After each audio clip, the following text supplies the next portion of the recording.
Россиянын Сахалин облусунан караштуу Шикотан аралы Тынч океанында жайгашып, Жапон мамлекетинен 30 чакырым алыстыкта. Ал жака жетүү үчүн бир канча саат учакта, 3-4 күн темир жолдо жана океандан өтүү үчүн кемеде 2-3 күн жол жүрүү керек.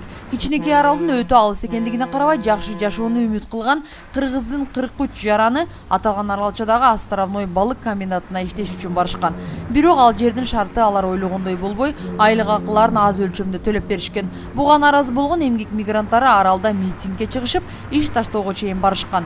Кыш мезгилинде Шикотанга барууга эч кандай каттам жок болгондуктан факс аркылуу Кыргызстандын Россия Федерациясындагы элчилигинен жардам сурашкан. Эки тараптуу сүйлөшүүлөрдүн негизинде элчиликтин кызматкерлери мыйзам чегинде маселени оң тарапка чечип беришкен.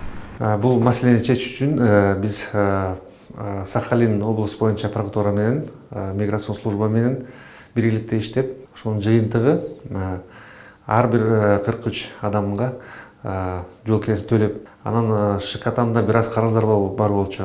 Ошо 43 адамдын аптекада, магазиндерде, общежитиеде карыздар бар экен. Ошонун баша 700 миң рубльдан артык да. Анан 3 миллион 700 рубльга пароход жалдаган болчу. Ошонун баары рыбзаводдун мойнуна илинди. Кыргыз жарандарын островной комбинатына иштөөгө Бишкек шаарынын автобусу менен Адилет Каниет комунун жетекчиси Азиз Касымбеков деген алып барган. Бирок башында эмгек мигранттарынын айлык акысы, жашоо шарттары туурасында толук маалымат бербептир. Учурда Кыргызстанда ал кишинин үстүнөн укук коргоо органдары тарабынан иш козголгон. Бүгүнкү күндө Кыргызстандын Россия Федерациясындагы элчилиги буга окшогон миңдеген эмгек мигранттардын укуктарын коргоп, жакындан жардам берип келишет. Тагыраак айтканда, Орусияда жалпы 500 миңден ашык мигрант болсо, алардын көпчүлүгү ар түрдүү себептер менен элчиликке же консульстволорго кайрылышып көмөк алып турушат. Укугу бузулган жарандар боюнча элчиликтин атайын бул жерде мүмкүнчүлүктөр бар. Бул мүмкүнчүлүктөрдүн негизинде биз Россиянын органдарына кайрылышыбыз мүмкүн. Тийиштүү органдарына, алар сөзсүз түрдө бизге жардам берип турушат. Андан сырткары региондордо, алыс жерлерде биз диаспора менен тыгыз иштешип, ошолорго дагы суранабыз. Москвадагы диаспора дагы көп жардам берет.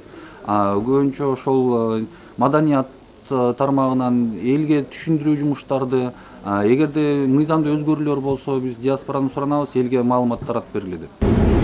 Чет өлкөгө келген эмгек мигранттардын бардыгы эле мыйзам бузууга жол берет деген да туура эмес. Анткени көпчүлүктүн арасында өз укуктарын жакшы билген жарандар да бар. Тиешелүү адистердин айтымында болгону башка өлкөгө баратканда өзүнө керектүү документтерди алып, ошол жактын жол жоболоруна көңүл буруу зарыл. Кыргызстандын жарандары чет өлкөгө чыкканда биринчиден документтери так болуш керек. Аны ошол жергиликтүү юристтерге кайрылса болот. Экинчиден ошол келген мамлекеттин жаңыдан келгенде тийиштүү мыйзамдары бар да. Ошол Россия Федерациясынын каттоо мыйзамы дейт. Маселен, чет өлкөлүк жарандар ошол Россия Федерациясында жүргөндөгү деген мыйзамы бар.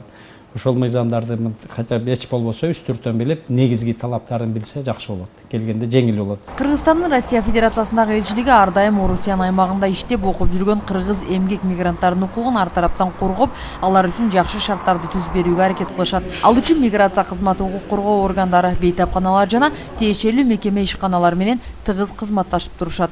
Сарыгүл Полотова, Дарбан Алайчиев, Күндөлүк, Москва шаары.